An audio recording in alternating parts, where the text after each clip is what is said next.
Rewilding is a term that has not really gained traction in the United States, and yet programs are beginning to surface, sometimes in the most unlikely places. Perhaps one of the most improbable locations for a rewilding initiative, New York City is now home to a species that almost went extinct in the U.S., the peregrine falcon. Fitted to bridges across the Hudson are large nesting boxes where these birds of prey lay roots, allowing onlookers a first-hand show of their aerial acrobatics. They can fly at nearly 200 miles per hour. The raptors also help control the local pigeon population.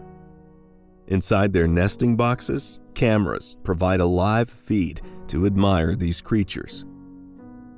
Also once believed to be extinct in the wild, one creature has re-emerged, the black-footed ferret. These animals have experienced a magnificent resurgence due to a successful captive breeding program run by the Fish and Wildlife Service in Badlands National Park, South Dakota. Before European settlers arrived, the prairies of Montana teemed with life. Bison, pronghorn, elk, and deer roamed the plains in their thousands, pursued by wolves, grizzlies, and cougars. This biodiversity of the prairies of Montana diminished drastically when settlers cleared the land to make way for cattle ranches. The American Prairie Reserve is rewilding old cattle ranches to create the largest nature reserve in North America.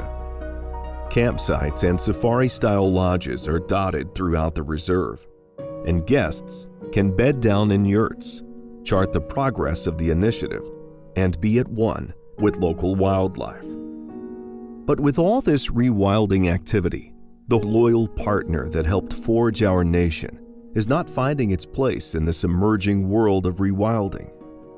Today, wild horses and burros can be found primarily in government-designated herd management areas in 10 western states: Arizona, California, Colorado, Idaho, Montana, Nevada, New Mexico, Oregon, Utah, and Wyoming. 6 states have already lost their entire wild horse populations. Despite Bureau of Land Management, wild horses are not overrunning the West and suffering mass starvation.